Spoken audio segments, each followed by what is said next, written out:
विशिष्ट शिक्षकों के वेतन भुगतान के लिए कार्यवाही शुरू कर दी गई है। तो ये लेटर देख सकते हैं, ये लेटर पंकज कुमार के द्वारा निदेशक प्राथमिक शिक्षा को सभी जिला पदाधिकारी को लिखा गया है। विशिष्ट शिक्षकों के वेतनादि भुगतान हेतु अग्रेतर कार्रवाई करने के संबंध में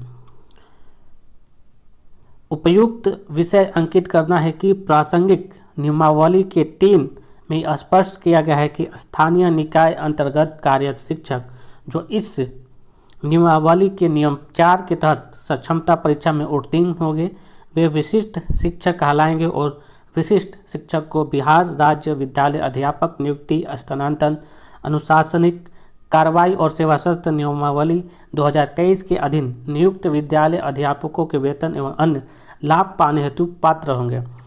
आप अवगत है कि बिहार राज्य विद्यालय अध्यापक नियुक्ति स्थानांतरण अनुशासनिक कार्रवाई और सेवावर्त नियमावली 23 यथा संशोधित के प्रावधानों के आलोक में नियुक्त विद्यालय अध्यापकगण को एनपीएस से आच्छादित किया गया है।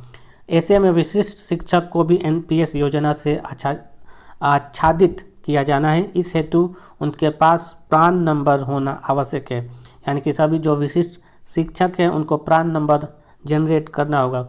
आप इससे भी अवगत है कि एनपीएस कर्मियों को ओपीजीएम एवं ईएनपीएस वेबसाइट enps.nsdl.com के माध्यम से प्राण आवंटन की सुविधा उपलब्ध है। ईएनपीएस की व्यवस्था पूरी तरह पेपरलेस है और इसमें अभिदाता द्वारा सभी सूचनाओं को अपने स्तर से ऑनलाइन भरा जाएगा, यानी कि जो विशिष्ट शिक्षक है वो वेबसाइट पर जाकर खुद ही फॉर्म को भरेंगे। नोडल पदाधिकारी के सत्यापन और स्वीकृति के पश्चात प्राण आवंटित हो जाएगा। सुलभ प्रसंग हेतु विशिष्ट शिक्षकों के लिए प्राण प्राप्त करने हेतु मार्गदर्शिका अनुलग्नक 1 के रूप में संलग्न है, यानी कि इसमें नीचे दिया गया है कि आपको प्राण कैसे बनाना है। प्राण आवंटित होने के उपरांत संबंधित विशिष्ट शिक्षकों का डाटा HRMS पोर्टल के माध्यम से ऑन बोर्डिंग करने की कार्रवाई विभाग के स्तर से की जानी है। इसके लिए बिहार विद्यालय परीक्षा समिति पटना द्वारा आयोजित सक्षमता परीक्षा हेतु निर्मित पोर्टल पर ENPS पोर्टल से विशिष्ट शिक्षकों का डाटा प्राप्त कर विभागीय कमांड एवं कंट्रोल सेंटर के माध्यम से HRMS पोर्टल पर ऑन बोर्डिंग की कार्रवाई की जाएगी।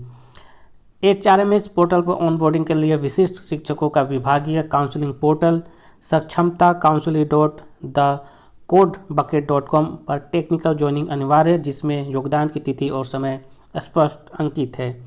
5वें पॉइंट में देखते हैं कि क्या लिखा है।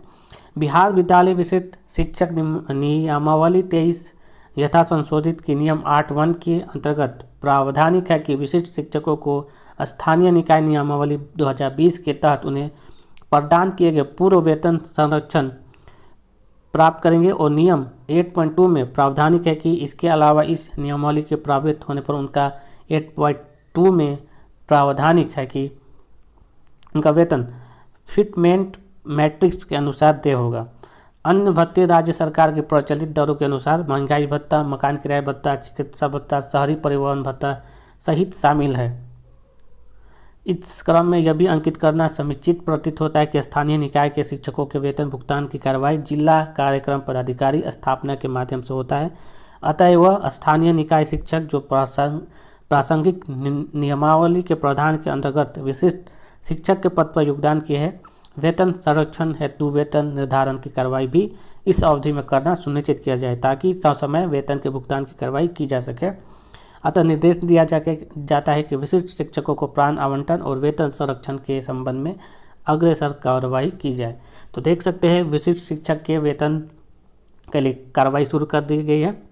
आपको जो वेबसाइट मैंने बताया ये आपका वेबसाइट है। इस वेबसाइट पर जाकर आपको एनपीएस पर प्राण नंबर के लिए आवेदन करना है। उसके बाद जो नोडल पदाधिकारी के द्वारा आपको प्राण नंबर आवंटित हो जाएगा तो उसके बाद आपका एनपीएस में पैसा जमा होने लगेगा, साथ में वेतन भी आपको मिलने लगेगा। ये गाइडलाइन दी गई है कि कैसे आपको एनपीएस का एप्लीकेशन भरना है, तो इसको आप अच्छे से देख लेंगे। अगर आप इस पीडीएफ को लेना चाहते हैं तो आप मेरे टेलीग्राम ग्रुप से जुड़कर इस पीडीएफ को प्राप्त कर सकते हैं। यहाँ पर देख सकते हैं डिस्ट्रिक्ट के साथ डीडीओ रजिस्ट्रेशन नंबर और डीडीओ नेम भी लिखा है। तो ये पूरी खबर थी विशिष्ट शिक्षकों के लिए।